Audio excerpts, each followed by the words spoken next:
إن الحمد لله نحمده ونستعينه ونستغفره ونعوذ بالله من شرور أنفسنا ومن سيئات أعمالنا من يهده الله فلا مضل له ومن يضلل فلا هادي له وأشهد أن لا إله إلا الله وحده لا شريك له وأشهد أن محمدًا عبده ورسوله أما بعد فإن خير الحديث كتاب الله وخير الهدي هدي محمد صلى الله عليه وسلم وشر الأمور محدثاتها وكل محدثة بدعة وكل بدعة ضلالة وكل ضلالة في النار.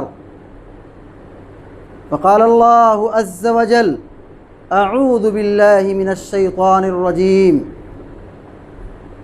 لن ينال الله لحومها ولا دماؤها ولكن يناله التقوى منكم. وقال النبي صلى الله عليه وسلم: من وجد سعة فلم يضحي فلا يقربن مصلانا.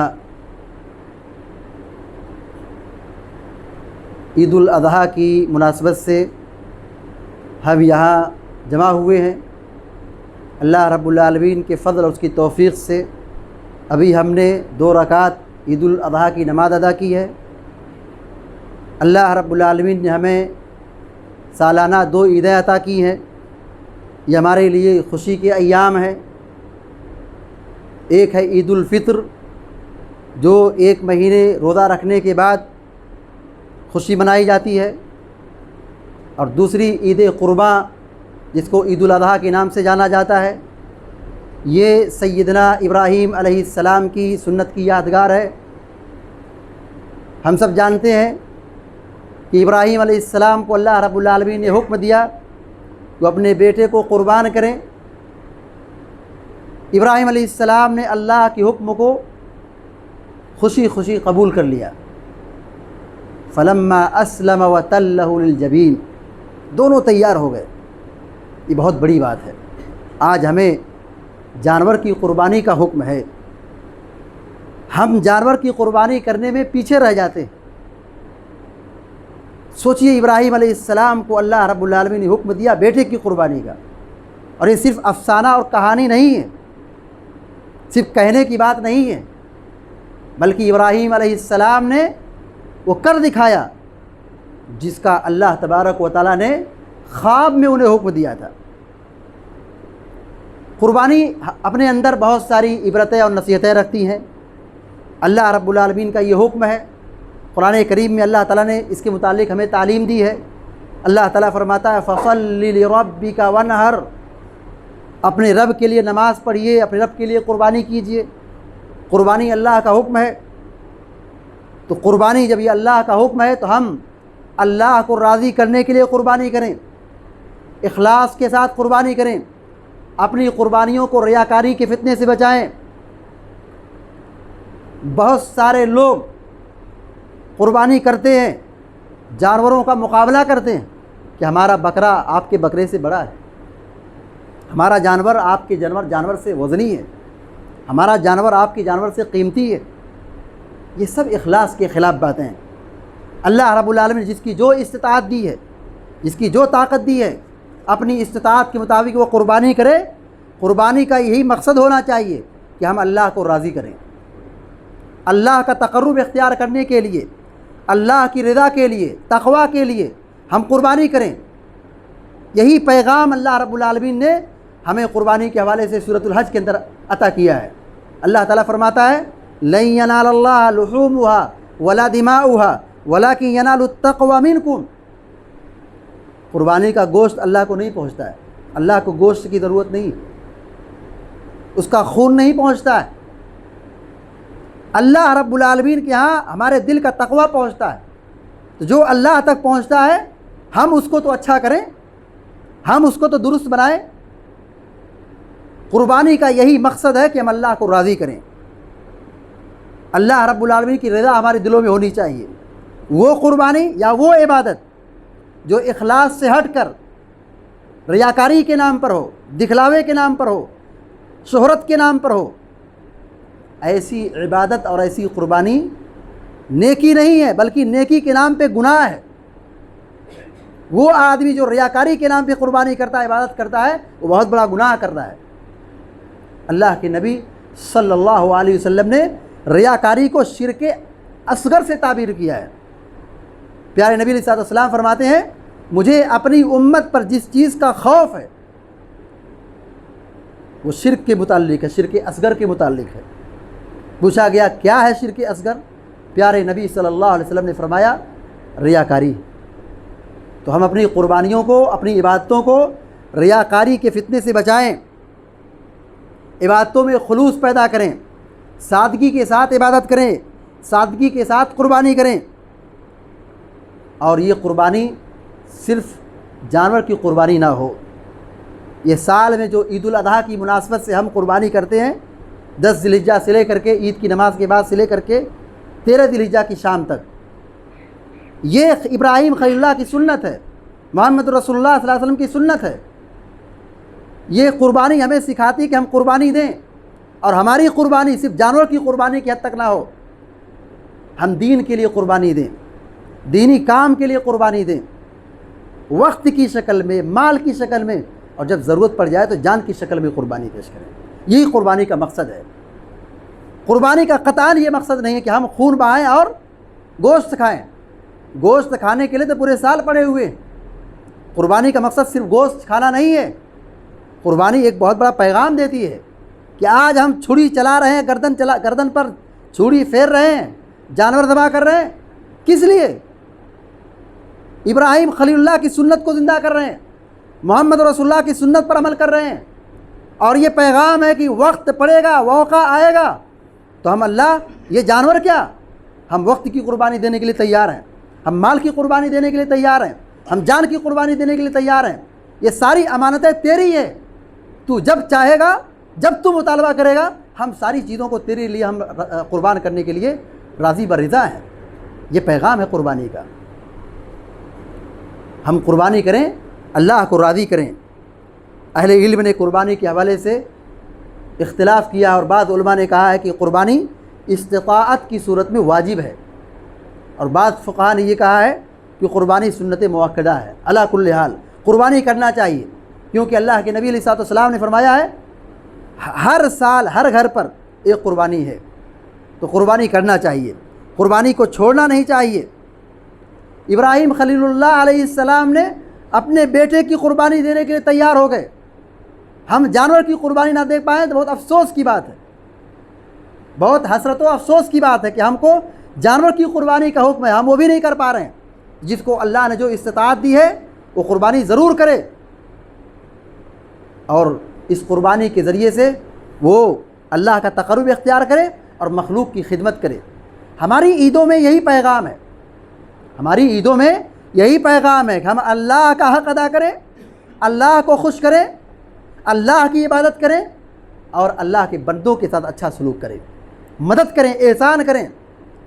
پہلی عید، عید الفطر، ہم پہلے فطرہ نکالتے ہیں، صدقہ نکالتے ہیں، پھر عید کی نماز پڑھتے ہیں۔ غریب کی مدد ہے یہ۔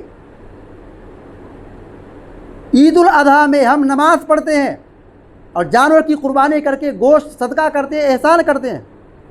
یہ پیغام ہے عید، ہماری عیدوں کا، کہ ہم اللہ کا حق ادا کریں اور اللہ کے بندوں کے ساتھ بھی اچھا سلوک کریں، احسان کریں، صدقات و خیرات کا اہتمام کریں۔ اللہ نے دیا ہے تو اللہ کے مال کو اللہ کے بندوں میں خرچ کریں، صدقات و خیرات کے ذریعے سے لوگوں کا خیال رکھیں۔ یہ ہمارے دین کی بنیادی تعلیمات میں سے ہے۔ ہماری عیدوں کا ایک بہت بڑا پیغام یہ ہے کہ ہمارے دین میں بہت شانتی ہے، امن و امان ہے۔ ابھی دیکھیے حج ہو رہا ہے، 13 ذی الحجہ کی شام تک حج کا سلسلہ چلتا رہے گا، لاکھوں کی بھیڑ ہے، لاکھوں کا مجمع ہے، کتنا امن ہے۔ یہ ہمارے دین سے سیکھیں، ڈسپلن سیکھیں ہمارے دین سے۔ آج عید قرباں ہے، عید الاضحیٰ ہے، پورا عالم اسلام عید منا رہا ہے، خوشیاں منا رہا ہے، لیکن کیسی خوشی ہے؟ گھر سے نکلے تکبیر پڑھتے ہوئے، مسجد میں آئے, عیدگاہ میں آئے, 2 رکعت شکرانے کی نماز پڑھے, اللہ کا حق ادا کیے. ہماری عیدوں کا پیغام امن و امان کا پیغام ہے, محبت کا پیغام ہے. دنگا فساد, لوٹ مار, قتل و غارت گری, خون بہانا ہمارے دین میں, ہمارے ڈکشنری میں کہیں ہے ہی نہیں. ہم امن والے ہیں. اور اسلام کے علاوہ دوسرے تہواروں کی اگر بات کریں تو کہنے کی ضرورت نہیں ہے, بس سمجھنے کی ضرورت ہے. کیسے کیسے واقعات اور کیسے کیسے حادثات ہوتے ہیں وہ ہم دیکھیں اور دنیا دیکھ رہی ہے. یہ اسلام کے پیغام کو سمجھنے اور سمجھانے کی ضرورت ہے کہ ہم مسلمان کتنا امن پسند لوگ ہیں. ہماری تہواروں میں, ہماری عیدوں میں کتنی شانتی نظر آتی ہے. نہ کوئی پٹاخے ہیں, نہ کوئی آواز ہے, نہ کوئی چیخ و پکار ہے. بالکل امن و امان کے ساتھ, عزت کے ساتھ, سلامتی کے ساتھ اللہ اکبر اللہ اکبر اللہ اکبر لا الہ الا اللہ واللہ اکبر اللہ اکبر وللہ الحمد اللہ اکبر کبیرہ والحمد للہ کثیرہ وسبحان اللہ کثیرہ, مبارک کلمات پڑھتے ہوئے, اللہ کی حمد و ثنا بیان کرتے ہوئے نکلتے آتے جاتے ہیں. یہ امن و شانتی کا اور امن و امان کا, محبت کا پیغام ہے. اسی طریقے سے ابراہیم علیہ السلام کی ہم سنت کو آج زندہ کرنے والے ہیں, زندہ کریں گے. اللہ رب العالمین ہمیں اس کی توفیق دے اور ہماری قربانیوں کو قبول فرمائے. 10 دن تک مسلمان بال ناخن کاٹنے سے پرہیز کیے, اور آج عید الاضحیٰ کی نماز پڑھ لیے, قربانی ہو گئی, تو اب کیا کریں گے؟ داڑھی چھیلیں گے. یہ کس کی سنت ہے؟ 10 دن تک ہم نے پرہیز کیا, ہم بچتے رہے. کیوں بچتے رہے؟ کیونکہ اللہ کے نبی کا حکم ہے کہ اب چھیڑ چھاڑ مت کرو, نہ بال کاٹو نہ ناخن کاٹو. اب کاٹنا منع ہے. چاند نظر آ گیا, قربانی کا ارادہ نہیں کاٹ سکتے, منع ہے, گناہ ہے. ہم بچ گئے. بہت ساری اس میں نصیحتیں ہیں. سنت کا اہتمام, سنت کی اہمیت, پیارے نبی علیہ الصلوۃ والسلام کی تعلیمات کی اہمیت. مزید یہ کہ ہم نے بال ناخن چھوڑا ہے. کیوں چھوڑا ہے؟ اللہ کا حکم ہے. اللہ کا حکم ہے تو ہم نے بال ناخن چھوڑ دیا. سال کے ہر مہینے میں, ہر ایام میں ہم آزاد تھے, جیسے چاہیں کاٹیں. جب چاہیں دن ہو کہ رات ہو, صبح ہو کہ شام ہو, بال کاٹ سکتے ہیں, ناخن کاٹ سکتے ہیں.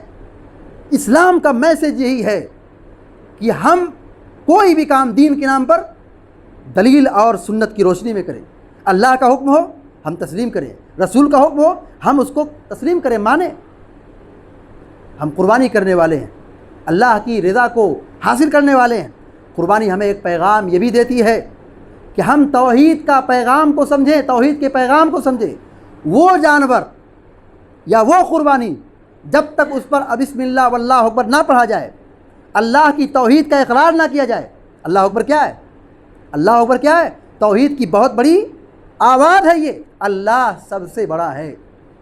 اور ہم یہ نمازوں میں, اذانوں میں, اقامتوں میں بار بار سنتے ہیں, سمجھتے نہیں ہیں. ہمارے یہاں توحید کی بڑی کمزوری ہے. اللہ سب سے بڑا ہے مطلب یہ ہے کہ اللہ جب سب سے بڑا ہے, اس کا ہر قانون, ہر عمل کیا ہے؟ سب سے اہمیت والا ہے.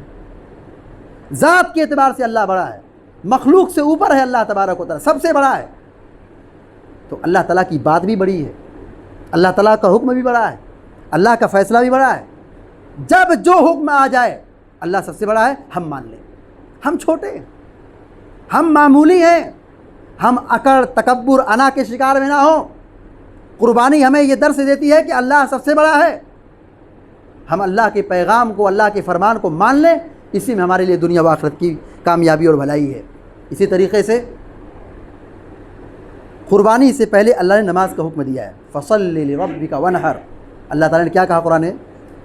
اپنے رب کے لیے نماز پڑھو, اپنے رب کے لیے قربانی کرو. نماز پہلے ہے, قربانی بعد میں ہے.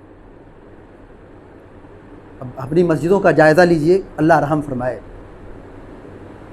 فجر کی نماز میں مسلمانوں کا کیا حال ہے؟ آج لوگ قربانی کریں گے, قربانی کرنا ہے, لیکن آیا یہ کہ ہم سوال کریں کیا ہم نے فجر کی نماز پڑھی ہے؟ ہم کون سی قربانی دینے جا رہے ہیں؟ ہماری قربانی کس وزن پر ہوگی؟ ہماری قربانی کا کیا مقام ہوگا؟ ہم نے نماز نہیں پڑھی ہے اور قربانی کریں گے. نماز پہلے ہے, بڑی اہم ترین عبادت ہے. نماز کے بغیر دین کا تصور نہیں ہے.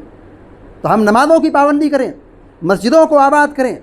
نماز پہلے ہے، بعد میں قربانی ہے. نماز کی اہمیت کا اندازہ آپ اس سے بھی لگا سکتے ہیں کہ وہ آدمی جو عید الفطر عید الاضحیٰ کی نماز نہیں پڑھا ہے، جو آدمی عید الاضحیٰ کی نماز نہیں پڑھا، جیسے ہم لوگ نماز پڑھ لیے، ابھی نماز پڑھنے کے بعد جائیں گے قربانی کریں گے، ہماری قربانی سنت کی روشنی میں، ہم نے سنت کے مطابق قربانی کی ہے. ایک آدمی عید الاضحیٰ کی نماز نہیں پڑھا ہے اور قربانی کرے، کیا اس کی قربانی قبول ہوگی؟ جو آدمی عید الاضحیٰ کی نماز نہیں پڑھا ہے، کیا اس کی قربانی قبول ہوگی؟ اس کی قربانی سنت کی روشنی میں ہوگی؟ اس کی قربانی کہلائے گی؟ نہیں قربانی کہلائے گی. پیارے نبی صلی اللہ علیہ وسلم کے زمانے میں ایسا ہی ہوا. ایک صحابی نے عید الاضحیٰ کی نماز سے پہلے قربانی کر دی. پیارے نبی صلی اللہ علیہ وسلم نے فرمایا جس نے قربانی نماز سے پہلے کی وہ بکری کا گوشت ہے، قربانی کا گوشت نہیں ہے، اور دونوں کے درمیان زمین و آسمان کا فرق ہے. تو جو آدمی عید الاضحیٰ کی نماز نہیں پڑھتا ہے اور قربانی کر دیتا ہے وقت سے پہلے، اس کی قربانی نہیں. کیا خیال ہے کہ جو آدمی فجر چھوڑ کر کے نمازوں کو چھوڑ کر مسلسل نماز نہیں پڑھتا اور قربانی کر رہا ہے، کیا اس کی قربانی قبول ہوگی؟ اللہ رحم فرمائے. بہرحال قربانی کے حوالے سے ایک اہم ترین بات یہ ہے کہ ہم جب جانور ذبح کریں تو اسلام نے احادیث میں اللہ کے نبی علیہ الصلوۃ والسلام نے ہمیں کچھ آداب سکھلائے ہیں. جانور ہم جب ذبح کریں قربانی کے لیے، جب ہم جانور کو لٹائیں تو اس کے کچھ آداب ہیں. نمبر 1، قربانی نماز کے بعد کریں. نماز سے پہلے قربانی نہیں ہے. نمبر 2، قربانی اللہ کی رضا کے لیے کریں، اللہ کو خوش کرنے کے لیے، دکھلاوے کے لیے نہیں، ریاکاری کے لیے نہیں، شہرت کے لیے نہیں، اللہ کو راضی کرنے کے لیے قربانی کریں. نمبر 3، قربانی کرنے سے پہلے چھری کو اچھی طرح تیز کر لیں. ایسی چھری جس میں دھار نہ ہو، مردہ ہو اور ہم زبردستی رگڑ رہے ہیں، یہ جانور کے ساتھ ظلم و زیادتی ہے. جانور ذبح کرنے سے پہلے چھری کو ہم تیز کر لیں. نمبر 4، جانور کس طور پر لٹائیں؟ جانور کا چہرہ قبلے کی طرف ہو اور جانور کو اس کے بائیں پہلو پر لٹائیں. یہ مسنون ہے. البتہ اگر دائیں پہلو پر بھی لٹا لیے اور قربانی کر لیے تو اس میں کوئی حرج اور کوئی گناہ نہیں. البتہ سنت اور مستحب یہ ہے جانور کو اس کو بائیں پہلو پر لٹائیں اور اس کا چہرہ قبلے کی طرف ہو. نمبر 5، جانور کے سامنے چھری کو تیز نہ کریں. چھری تیز کرنا ہے کہاں کرنا ہے؟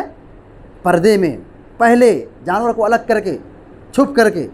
ایسا نہ ہو کہ جانور موجود ہو، اس کی نگاہوں کے سامنے ہم چاقو کو اور چھری کو تیز کر رہے ہیں، یہ سنت کے خلاف ہے. نمبر 6، جانور کو اپنے ہاتھ سے ذبح کریں، یہ افضل ہے. البتہ اگر جانور ذبح کرنے کی طاقت نہیں ہے اور جانور ذبح کرنے کا ڈھنگ نہیں ہے تو کسی دوسرے سے مدد لے سکتے ہیں، کسی دوسرے سے ذبح کرا سکتے ہیں. نمبر 7، جانور کے ساتھ جانور کی نگاہوں کے سامنے دوسرے جانور کو قربان نہ کریں. دیکھیے جانور کے بھی احساسات ہوتے ہیں، جانور کے بھی جذبات ہوتے ہیں، اس کا پاس و لحاظ رکھنا ہماری ذمہ داری ہے. جانور موجود ہے، اس کے سامنے جانور کو قربان نہ کریں. 2 جانور ہیں، 3 جانور ہیں، کئی جانور ہیں، جس جانور کو ذبح کرنا ہے اس کو تنہائی میں لے جائیں، اس جانور سے الگ کریں، پردے میں رکھیں. ایک جانور کی موجودگی میں دوسرے جانور کا قربان کرنا یہ جانور کے ساتھ زیادتی ہے. اسی طریقے سے نمبر 8، جانور ذبح کرنے سے پہلے دعا کا اہتمام کریں. بہت ساری دعائیں ہیں، کچھ چھوٹی بھی دعا ہے، کچھ بڑی بھی دعا ہے. جو بھی حدیث سے ثابت ہے دعا پڑھ کر کے جانور ذبح کریں. علی الاقل بسم اللہ واللہ اکبر پڑھنا واجب اور ضروری ہے. اس کے بغیر جانور حلال نہیں ہوگا. بسم اللہ واللہ اکبر کہنا یہ ضروری ہے. اسی طریقے سے جانور کے آداب میں سے ایک ادب یہ ہے جانور کے ساتھ نرمی اور احسان کا معاملہ کریں. احسان کیسے؟ ہم جانور کو لے جائیں آرام کے ساتھ، شفقت کے ساتھ، ایسا نہ ہو کہ بلکہ گھسیٹتے ہوئے لے جائیں، بے دردی کے ساتھ لے جائیں، مارتے ہوئے لے جائیں، ڈانٹتے ہوئے لے جائیں. جانور ذبح کرنا ہے ادب اور احترام کے ساتھ، حسن سلوک کے ساتھ، شفقت اور محبت کے ساتھ. اسی طریقے سے ایک ادب یہ ہے جانور قربان کرنے کے بعد اس کی رگ کاٹنے کے بعد انتظار کرنا چاہیے، خون اچھی طرح جسم سے نکل جائے اور جان نکل جائے، جانور کی جو حرکت ہوتی ہے وہ بند ہو جائے۔ ایسا نہ ہو کہ ابھی پیر میں جان ہے اور ہم کھال نکالنا شروع کر دیں۔ جانور کا پیر حرکت کر رہا ہے، وہ پھیلا رہا ہے، حرکت کر رہا ہے، اور اس کی کھال ہم نکالنے کے لیے بیٹھ جائیں؟ نہیں، جانور ٹھنڈا ہو جائے، اس کی جان اچھی طرح نکل جائے اور اس کا خون مکمل بہہ جائے، تب ہم اس کی کھال کو نکالنے کی کوشش کریں۔ اسی طریقے سے قربانی کے حوالے سے ہماری اور آپ کی یہ ذمہ داری بنتی ہے کہ ہم صاف صفائی کا خیال رکھیں۔